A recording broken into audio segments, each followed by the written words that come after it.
Alrighty, we are recording.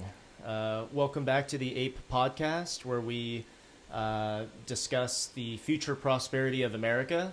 And one of my major segments that I've had so much fun doing is interviewing successful Americans, which brings me to today's interview with my longtime friend, Mr. Jacob B. How you doing? Doing well. How are you? Pretty good, my friend.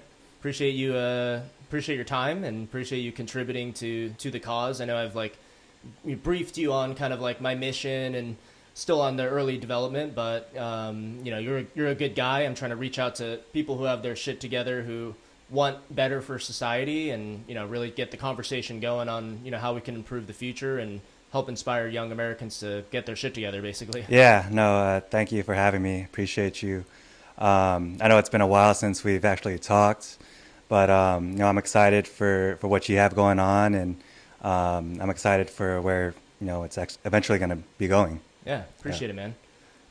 So I know I'm trying to get into a habit of like the first 5 to 15 minutes. Anyone who's tuning in, a lot of the people that I'm trying to target, let's say, are young adults who have the option to go to a 4-year college, go to community college, go into the military, go into law enforcement, go be a plumber. I mean, it could literally be anything, but, if you don't mind kind of like summarizing, like, what do you do as a career? How did you go about that? How did you choose that? What's kind of the good, the bad, and the ugly? And we can kind of go from there. Yeah. So, I mean, I guess I could start off with, growing up, grew up here in San Diego, really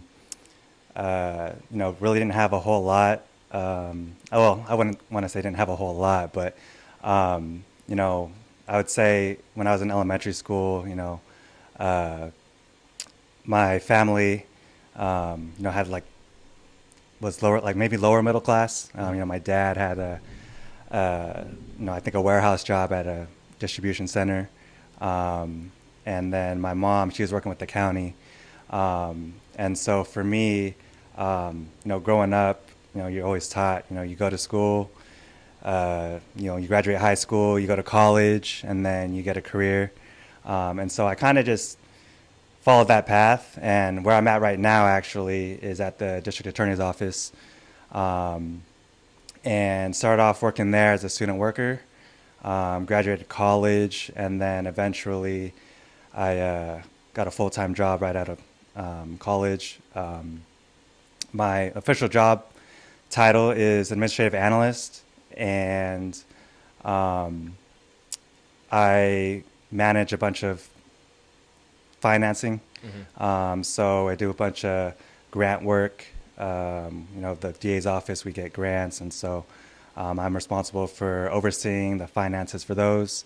I do a bunch of purchasing, and so a bunch of goods or services that we purchase, I do a bunch of the contract work for those. Mm. And then I also oversee, witness protection expenses and a lot of the other undercover operational expenses that go on within the office. So it's kind of like the money coming into the county and the district attorney's office in general.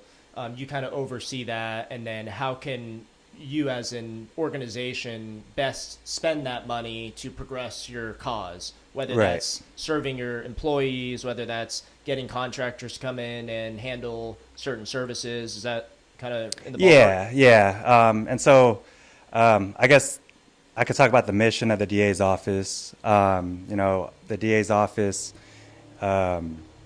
is our mission is to pursue equal and fair justice for all, mm-hmm. And to build safe neighborhoods and reduce crime. Right? Yeah. So I think the three main aspects of that is preventing crime, mm-hmm. Prosecuting criminals ethically, and then protecting victims. Mm-hmm. So doing that on the back end, I feel like I have a positive role in impacting lives of hundreds, if not thousands, of people every year. Yeah. I mean, definitely thousands, because as you know, my dad, for his career, spent 34 years as a prosecutor.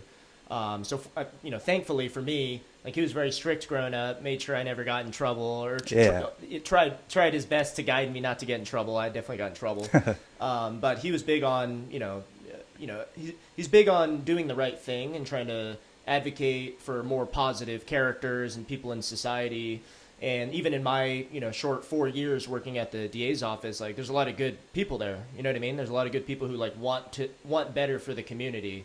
And I always felt like that was like that. I resonate with that mission because I experienced it myself with, people in every position there. You know what I mean? Yeah. Prosecutors, non-prosecutors, leadership, non-leadership. It was a good environment to be in. And, I'm glad that you're still, like, in that, in that realm, working with those people and doing that type of work. Yeah. And I think when we were working together while we were in college, we were lucky to be a part of a division where we could go out and go to all the different, other divisions. We get to interact with investigators and other attorneys and, support staff. And I think that was really beneficial for both of us, just building those types of relationships with other people around the office. Yeah. And I would definitely want to get into like the job that we shared, back in the college student worker days. So like with your current position, like you and me both got a degree in economics from San Diego State. How did you choose that degree? How did you choose San Diego State? What went into that thought process? Yeah. So I think San Diego State was actually the only school that accepted me. Okay. So I applied. My dream was to go to UC Berkeley. Okay. I think I applied to Cal Poly, San Luis. California schools. Yeah. State. Yeah. And San Diego State was actually the only school that accepted me. So I accepted their offer, and I actually went in undeclared. Okay. I have always been good with, numbers, and growing up, I've always been more of a, technical kind of a person, always good at, solving puzzles and all that. Mm-hmm. And so I thought of, using those skills and, finding a major that would be applicable to. Mm-hmm. And so I went in undeclared, and then I was looking through, the catalog of all the different, career options or majors, and I remember choosing computer engineering or software engineering, and then I think one of the first classes I took is like a coding class, and that just blew my mind. Like, I did not understand it at all. Uh-huh. And so I did not pursue that, and then just kind of fell into economics. I just really was able to grasp the concepts, easily, and then was able to just go from there. And I specialized in, I think, quantitative analysis or something like that, and minored in finance. Did you? I forget. Were you trying to pursue being an actuary? Yeah. Oh, okay. Yeah. I remember that. Yeah, because you were looking. I remember you. That's where you and I differed on the courses of economics that we were taking. Because you did have more of a numbers-oriented focus. Like, what was that? Just because you found strength in your math skills, and you said, if I'm going to make a career, I might as well tap into what I'm already good at, or what? Yeah, that, and then also I just did some research on, what upcoming careers were going to be kind of expanding. Mm-hmm. Also, in a sense of a career that I wanted for myself was one that would, be decent pay, mm-hmm. And then one that would not have a lot of stress. And being an actuary kind of checked all those boxes, but it also required a lot of certifications. But it just happened to be, at least for me, right out of college, there was an opening at the DA's office, and so I kind of just stumbled into that, and I didn't pursue that career as an actuary. Yeah. Well, and you mentioned something earlier that I'm like, as I interview people who have their shit together, a lot of people had a similar experience to your first class of software engineering, where it's like, hey, for XYZ reasons, I think that this would be a good path for me, and I'm gonna try it. You pursued it, took the class, learned through that experience. Okay, yeah, this actually isn't for me. Yeah.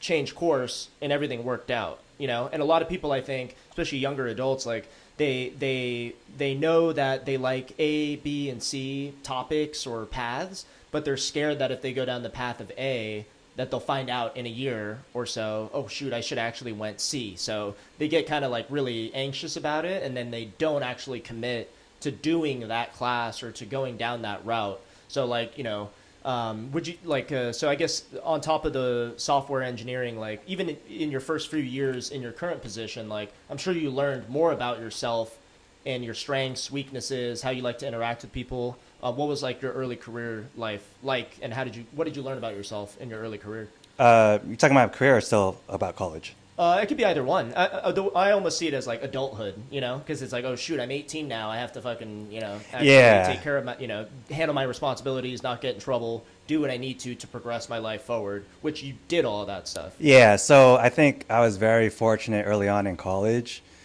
to have a mentor, or multiple mentors who, they were family friends who were pretty successful in business. And I think maybe my sophomore year of college, they really showed me a different world outside of, just going and having a career. And so that really helped shape kind of, my mindset, in everything in my life. And so once I graduated college and, got a full-time job at the DA's office, all the lessons I've learned from them early on in college, really was applicable to my career. For me, I've always strived to be great at everything that I've ever done. Yeah. Pursue excellence. Yeah. That's my motto. Yeah. Yeah. I mean, I remember when we were in facilities at the DA's office, we would, either, hang, pictures or whatnot. Yeah. I wanted to be very, I guess great at that, but, nowadays in my career, all the responsibilities that I do, I'm looking to, always improve upon, different processes or procedures, always trying to improve those. And then just always trying to, be the best, add the most value, I guess, not only for my team, but for, the whole office as a whole. Yeah. I mean, and a lot of, successful people had that kind of competitive nature in them, you know what I mean? And like you grew up playing football, right? Got really like sports, like got into fitness, like being competitive in that realm.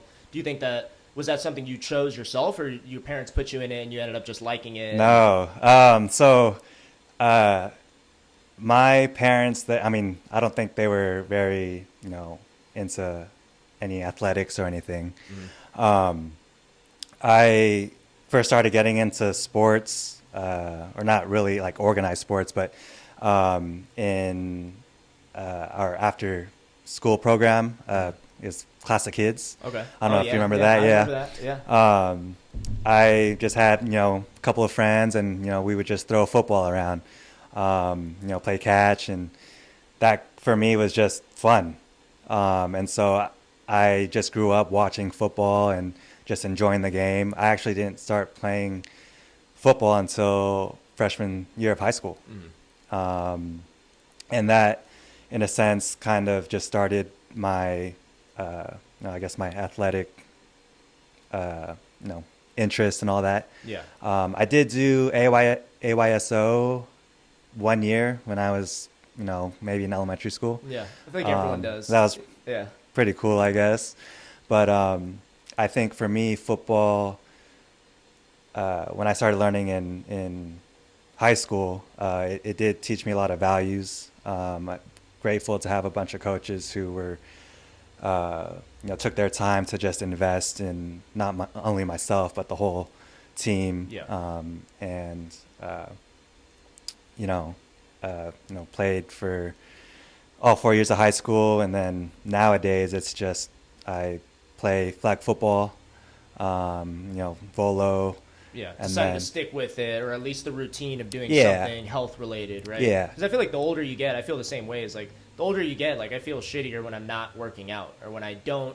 If I tear a hamstring and I'm not playing soccer for 3-4 months, like I feel less in shape. I can it's harder to concentrate, like all that stuff. So I feel like a lot of people that I meet that did sports growing up and they carried it over are very grateful of it, similar to what you're saying. Yeah. And then also working out. So like at our office, there's a gym. And so I'm huge into working out. Is it still on the 10th floor? 10th floor? Yeah. Nice. Yeah. Yeah. So, actually when I first started, when we were at the office, I would work out. I actually started working out before work. It's helped me to, focus a little bit more. Yeah. It's knock it out, get it out of the way. Yeah. And I feel more energized throughout the day. Yeah. There was a point in time, during the COVID lockdowns when, you couldn't, leave your house. And that was a point in my time or in my life where I just kind of just fell off of working out. Yeah. And so I actually didn't really start working out again until, early last year. I had gone to Japan, and then once I returned, then I kind of just started this journey again. Yeah. But this time around, I've approached it from a perspective of being a little bit more, I guess, strategic and smart.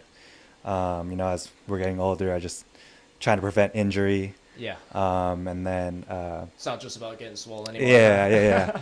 And I've actually it's worked out for me. I've actually hit some personal records, personal bests than when I was working out before COVID and all that. Yeah. I mean, it makes a difference when you're going in methodically, and especially like, I don't know, again, like, being an adult now, right, compared to the college days is like, you want to make the most out of every hour spent. So it's like, okay, if I'm going to work out at all this week, I want to get the most gains or burn the most calories or whatever the heck your goal is.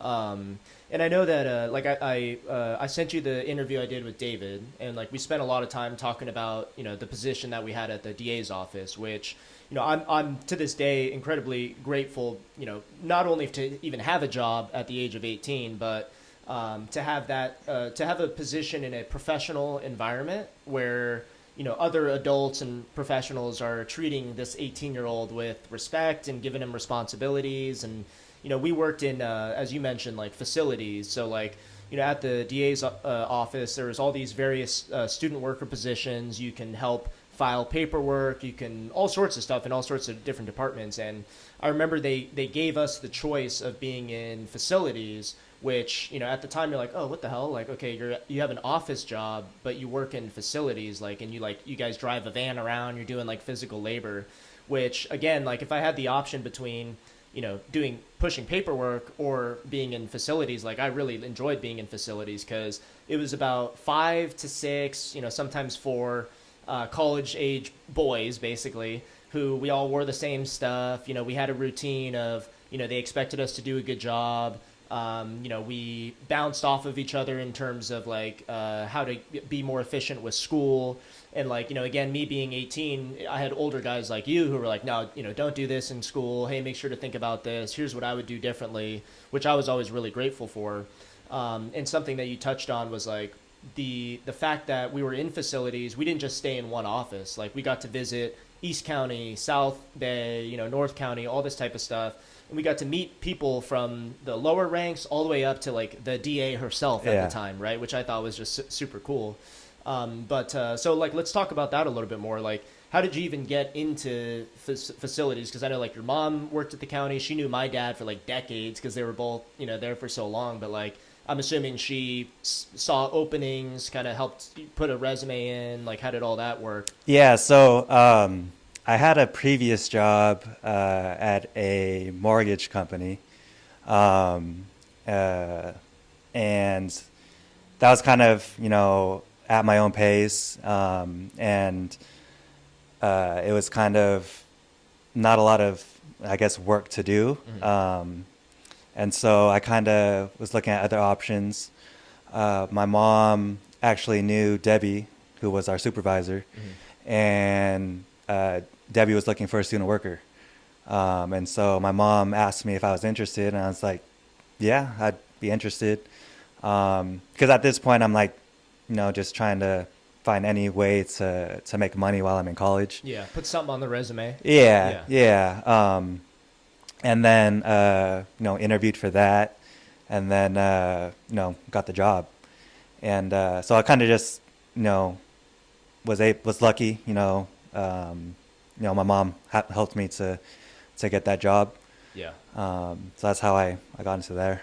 Take any opportunity you can, you know what I mean? I mean, it was the same thing for us where, like, our dad worked at the DA's office, so, like, he knew some people, fortunately, that allowed us to get a resume in. We still had to do a good job. We still had to interview for it. We still had to make sure that we had our shit together in many ways, but yeah, I know, like, when I started, like, it was, like, you, Matt, and who else was there? Like, Rhett was, I think, still newer. Taylor actually came after me, I think, because it was his buddy Garrett who started first, and he was there before I even started. But I just remember coming in, and you guys were the OGs, and I was like, man, look at these guys. Like, you guys knew how to do everything in terms of, like, because we were not only hanging pictures, but we were helping attorneys move offices. We were doing everything to, like, changing the fucking carpet, you know what I mean? Like, building cubicles when we needed to build cubicles, or even working with, like, contractors to do even more, physical labor. So it's truly a unique job, but, like, it was awesome. I was very, very grateful for it. That's another reason why I, like, continue to work out. Yeah. Just because of lifting all the heavy furniture and all that. Yeah. But definitely grateful for, for Debbie, because she was very considerate, because she understood that, we're in college, and if we needed to, focus on school, do homework and all that, she would allow us to do that. If there was any downtime. But yeah, I think also just the idea of, teamwork, working with you and, a couple of other guys just to get things done. Yeah. I don't know if I could have had that same experience if I was a student worker in another division. Yeah. Well, David touched on this, but, like, his first semester at the DA's office, he was working not in facilities. So, like, he was doing a lot of the paper kind of pushing stuff. Also important, but I know when he was granted the opportunity, he took the facilities role and just said, like, it was night and day. Just because, again, it was like, it wasn't the hardest of work, but it was like, we're hanging out with our friends, shooting the shit, joking around, getting yelled at for, joking too far. Yeah. But again, it was like, we were given responsibilities, and we had that social interaction versus a lot of people who weren't, or who were in the other departments were by themselves, like, all freaking day. And sometimes they weren't allowed to do their homework if there was downtime. And I remember, like, because, we got to drive around, like, even, like, moving into this house or, like, moving around, like, it was funny thinking about how we would play Tetris with, like, the van, because we would try to load up as much as we possibly could. Yeah. And, but yeah, so it was just a fun time for me. And, like, what do you call it? One of the main things I try to stress with, like, the podcast is finding mentors who are, a little bit older than you, and then finding mentors who are a lot older than you. And I feel like we had that kind of access. Yeah. Because, like, people like Jovi, I love Jovi. Like, the dude was basically like an older brother to us, telling us what we should and shouldn't do. And when no one was around, he would joke around with us and, be one of us. But how do you think, like, that type of environment kind of, like, impacted, either your career or who you are today? Was it, like, the teamwork aspect or? Yeah. So I've always enjoyed helping people. Mm-hmm. And so I think that has really, I think, transferred to where I'm at right now. Mm-hmm. And so, the whole teamwork aspect, and then helping people. So, we just got a lot of new staff on my team. Mm-hmm. And so, just getting them trained up, being able to, I guess, to master all the information that I for the responsibilities that I do, and then being able to actually teach someone to do that, I think that's very important to know. Mm-hmm. I think for people, I would say, like, for advice for your audience, for people just getting started, whether it's a new career or while they're in college, is just to to find out what you're really, really good at, and then just master that, and then just be able to teach that to other people. Yeah. No, and I mean, it's definitely one of the messages I'm trying to push is like, because again, there's a lot of people who they're fearful of failing, which we all are. We all have that kind of, it's a human, truism, let's say. But that's not an excuse not to pursue something, right? So even if you're like, man, I really don't know what I want to do or what I like, go get even a minimum wage job. Do that. Do a good job at that. Go work at a restaurant. It doesn't matter. Like, do a good job at that, and you'll find out, oh wow, I actually do like problem solving. Or, oh, okay, no, I don't like problem solving, let's say, but instead I like working with people and joking with my friends. Or okay, I like being orderly with chopping vegetables. Or it doesn't necessarily matter, but the whole concept of like, do the experiences even if you don't know what direction you want to go in, because you'll learn more about yourself. And to your point, like whether it's like problem solving, I know when I did my first interview with my brother-in-law Ryan, he was like, over like 10 years, took me like 10 years to figure it out, but he's like, I really like teaching people. He's like, I like problem solving, but I like fucking joking around with someone who's new and nervous and trying to get their shit together and formulate what they want to do in life.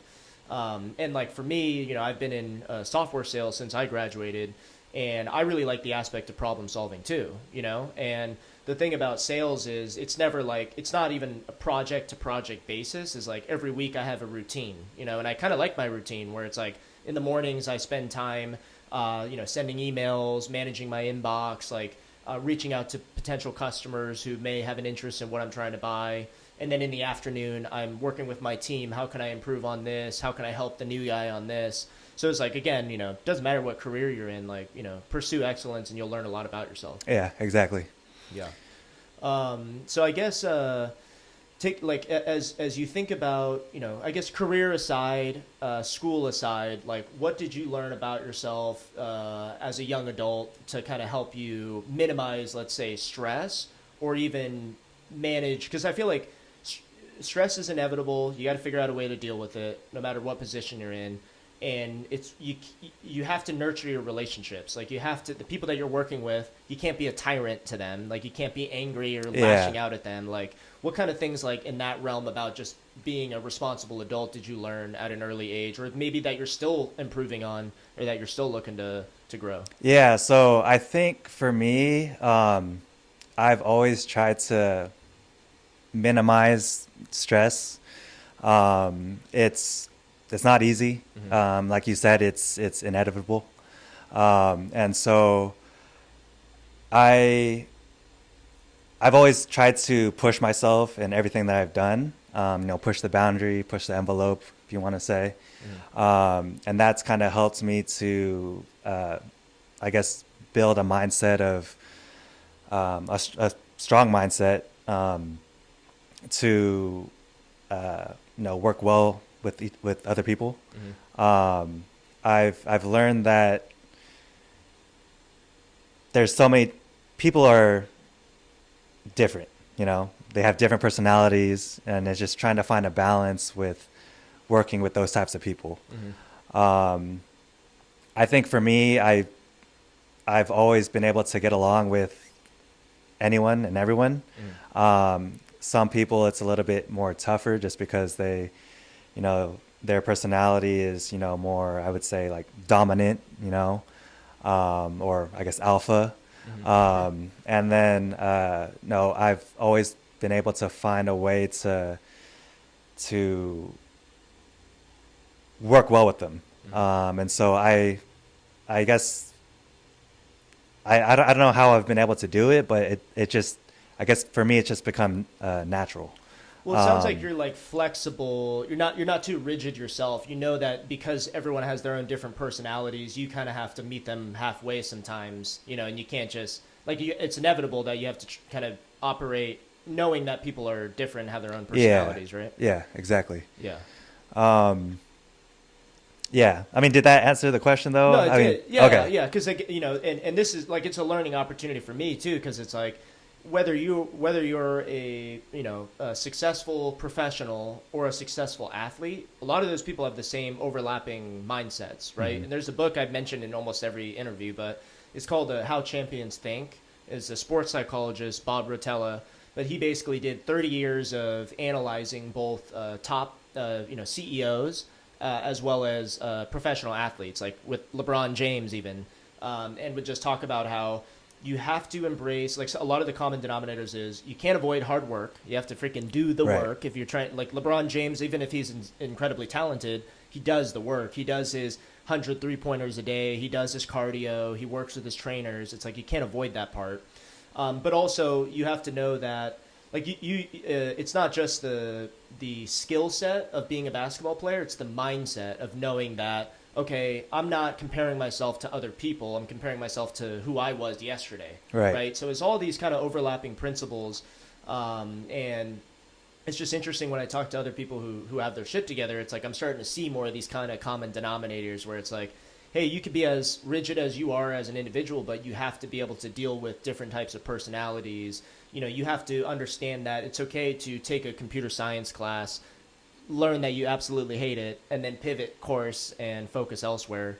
So it's just things like that I'm always interested in hearing. But what doesn't change, although everyone has their own unique situation, what doesn't change is the need to pursue excellence. And I think even if you're in a horrible situation or you're really depressed or whatever, the only path forward, even if you are a victim in some way or another, where it's like completely out of your hands, like you got in a car crash and like your legs are freaking broken or whatever, the best thing is to accept your situation and try to improve on it and try to get really good at managing yourself without your legs, as horrible as that sounds, but like that is the only thing you can do from like a psychological perspective. Yeah, and it's I think it's all about being able to control what you can control. Yeah.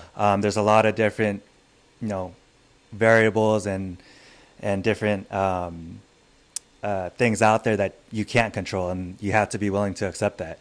Yeah. And I think for me, playing sports, working with a bunch of different individuals, just on a team, and then actually opposing players on another football team. I think that has helped, I guess, strengthen my mindset and the things that I do today. Yeah. Yeah, and that's something that I feel like, we were talking a little bit about this earlier, but something I feel that the younger generation is lacking today is not only like, the value of community, of course, in many ways, but like having those social interactions, like whether you're on a football team and you got to realize you're not the biggest kid on the team or the fastest kid on the team. It's like, okay, that doesn't matter. Even if you are, let's say you are the fastest kid on the team, biggest kid on the team, you have to be a team player. Right. You know what I mean? And it's kind of these little things where I don't know, like whether it's kids are behind screens too much, which I believe is a big, problem, but a lot of kids I think they're not willing to deal with the uncomfortable, right? And whether that's like, okay, you got to eat a little healthier, you got to like take care of your fitness, you have to not fight every person that you're interacting with. So things like that, like, what would you say you would hope your hopes and dreams for, the future generation, or whether that is like, hey, be more tolerant, hey, check your ego, get, stop being behind screens, stuff like that. Like, what's your thoughts on that?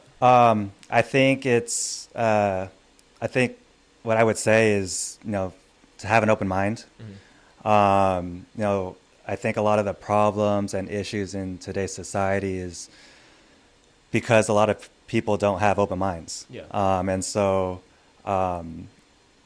when you have a closed mind, you're leaving a lot of opportunities, a lot of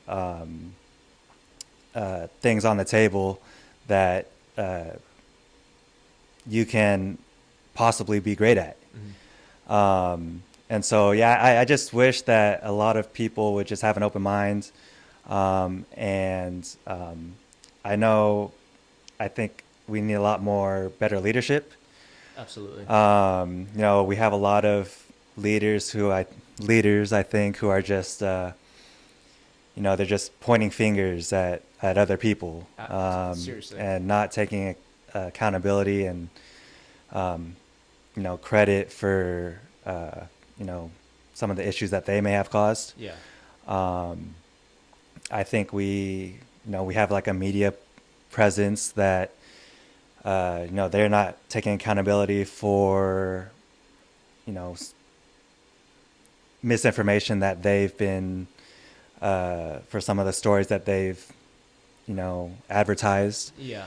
And I agree with that, by the way, where it's like, what's sad is it seems like it's more about pushing your narrative or your ideology instead of the truth, let's say. Because the media is supposed to be, hey, here's the facts, here's the details, you formulate your own opinions on it. Instead, it's like, hey, here's what happened, and here's some evidence to support that. They're almost telling you, and this happens in our colleges too, where it's like they're telling you what to think, not how to think. Exactly. And that's absolutely a problem, and it does tie into closed-mindedness, really. Yeah. Yeah.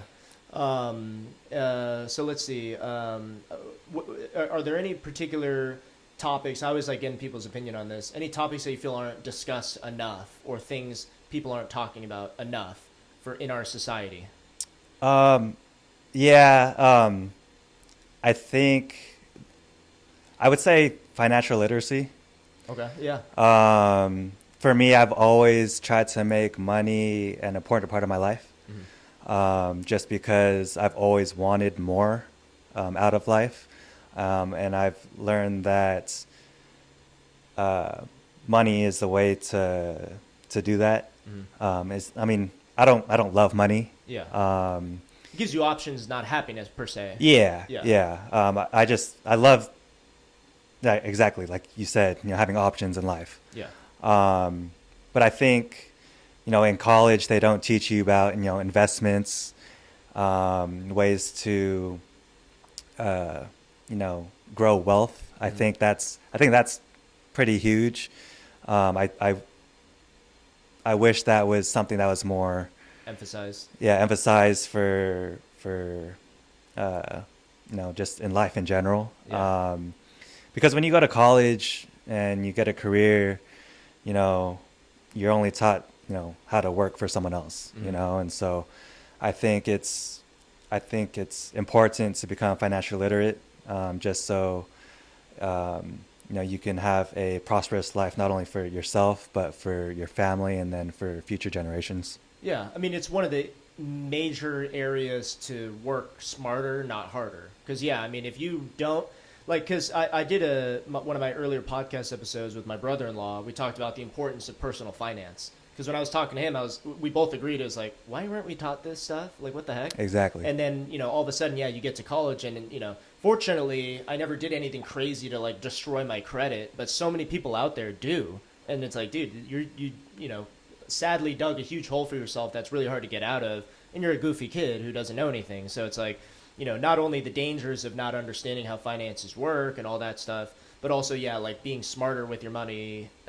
So that way you're not just trading, hours for dollars. Instead, it's like, okay, great, I want to get to a point where I work 0 hours a day and I'm making money, so I can spend time doing this or that or whatever the hell it is. It does give you options and freedom. Yeah, exactly. And I think a lot of issues that people are facing today, money can solve those issues. Yeah. And so, again, money is just a tool to get what you want, to get where you want to go. And I guess the more that you have, you can get there a lot quicker, a lot faster. Yeah, and I always feel like it's because my major motto, of course, pursuit of excellence. Like if you are pursuing excellence, no matter what field you're in, you're going to try to improve your. Like the way I see it is if you're pursuing excellence, your goal is how can I be in a better mood more of the time, right? So if okay, hey, I'm broke, I have all these issues. Okay, well, if I'm pursuing excellence, I'm pursuing growth and development, I'm going to get to a position where I've paid off that debt, where I've resolved this problem, I've overcome this form of adversity. And I feel like, money will come as a consequence if you are just trying to be a better human and trying to grow and trying to enhance your skills and trying to be in a better mood more of the time. You know what I mean? Yeah. And I don't think it's just money, only money. I think there's so many different aspects of your life that you can improve upon. Yeah. I think everyone is obligated to become the best version of themselves, whether that's, financially, whether that's, physically, mentally. and even spiritually. Yeah. I think that's something that people should be striving for. Yeah. For their own benefit. I mean, seriously, because it's like you feel so much better. Like I said, even 3 months of not playing soccer, I feel crappier. You know what I mean? Or if we've all been in situations where money isn't as good as other situations. Like we know that feels shittier than having more money in your pocket. So it's like all these types of things where it's like, again, like, and there's people who, let's say you're going to medical school. You are spending massive amounts of money to go to school. You're not necessarily making any, but you're still pursuing excellence. And the people who become a doctor and they're like, wow, I'm glad I did that. Shoot, I got, 5-10 years or whatever to pay off debt. So be it. But you've achieved what you needed to, and the money will come. Yeah. So long as you focused on getting your shit together versus like, oh man, I'm 18 years old. I think I would really be happy being a doctor, but I don't know if, that's a lot of money, and, shoot, I make, good money at my restaurant job, let's say. Just, it's a little more short-sighted. So it's like, again, like money gives options, and I'm a big believer in, like, even if, let's say you're born wealthy, or your family's wealthy, right? And it's like, okay, you truly don't need money, let's say. You need to adopt some form of purpose. And whether that's you developing yourself mentally, philosophically, spiritually, whatever, you have to pursue something of responsibility and growth and purpose, and the happiness and the smiles will come as a consequence. Yeah. I truly think that, if you're able to add value to, someone's life, you can add value to, in your job, add value into, your extracurricular activities or whatever, money will come as a result of that. Yeah. So I think, just focusing on adding value is key as well. Yeah. So I guess as a good kind of, because I love the conversation so far, I guess as a good spot to kind of wrap up, like, do you have any, if you had 5 minutes to talk to your average 18-year-old, what would you tell them? This could be anything, mindset, career, finances, anything. I kind of keep it broad on purpose. Yeah, well, I think we touched up on it. I think the biggest thing is just to find a mentor. Mm-hmm. Experience is the best teacher. And so finding someone that has what you want, and being able to pick their brain, I think is key. One of my favorite sayings is, I think it's like an African proverb. It's, if you want to go fast, go alone. If you want to go far, go together. I like and that. So I think that's huge in finding success, is having someone to not only help you along the way, but also to keep you accountable. And I think that, it's also, having a decision to become successful. One of my mentors, they told me that success is not only for the chosen few, it's for the few who choose. And so I like that. just trying to, one, make a decision to be successful, and then, finding someone to help you along the way, and then just putting in the work. Yeah. Because putting in the work is inevitable. Like you have to do it. Yeah. Yeah. And there's a saying my dad always says is luck favors initiative. So it's like you have to have the initiative to actually ask the mentor. You know what I mean? Or even like when I was talking to my friend Josh, who does competitive bodybuilding, he's like, go into a GNC and ask the guy, how do I get fit? It's like, they'll tell you. A lot of people enjoy paying it forward because guess what? They learn from someone. You know what I mean? So like the mentorship thing is freaking huge no matter what career or path you're going down, because again, it's like these people learned what you're going through and they experience their own challenges and forms of suffering that they're hopefully advising you to avoid. And you will run into your own problems, and guess what? Now the next young buck underneath you who's like asking you, hey, how do I get my shit together? You have stuff to share them. They'll run into their own problems and then they'll pay it forward. But there's really nothing, like to your point, like you soak up so much from people around you, but it does depend, like what you can control is taking the action to ask. And that's something that I think is like really underappreciated. Yeah. And something else that I've learned is that whatever you're trying to do, I'm sure someone else has done it before. You know, you don't need to reinvent the wheel. You know, someone has already gone through what you're gonna be going through, and so I think it's just finding someone that's actually done it, and then you know, learning and growing and going on from there. Yeah. Yeah, man. I mean, like out of all the mentors I've had in sales, outside of sales, you know, you, Rhett, all these guys who were mentors to me in my early adulthood, like would take a bullet for you guys, would do my best to pay it forward to the next people. And I think even us having this conversation is like a good, you know, almost proof of like, hey, you know, look for mentors, learn from people as best you can, develop good relationships, be grateful for these people, and things will kind of come full circle, you know? Yeah, exactly. So, awesome. Yeah, I think, you know, we're all obligated to, you know, live up to the standard of, you know, the people that came before us, and then, you know, setting an example for those who are, you know, coming after us. So, yeah, we want the future to be better, not worse, right? yeah, exactly. Well, cool, man. Well, dude, I appreciate you sharing your experiences to the next generation and sharing your, you know, philosophy that's allowed you to find success and what you wish you knew differently or sooner. And I think it's a positive thing. And, you know, I'm looking forward to hopefully doing more conversations with you about various topics. Like we both want a more prosperous future for the next generation, and kind of feel almost obligated, or it's our responsibility to do so, because our parents were good to us and like our mentors were good to us. So yeah, I just really appreciate your time and sharing your wisdom, man. Yeah, no, thank you for your time. I appreciate you for having me. I hope that, you know, if someone's watching this, that if it just impacts, you know, one person, I think it'll be a success. Obviously the goal is to impact, you know, the lives of many, but Yeah. I think, you know, if it's just one person at least, then I find it as a success. Hell yeah, man. That's what we're doing, one convo at a time. So I appreciate you, man. Yeah, thank you. Thank you Sweet. for having me.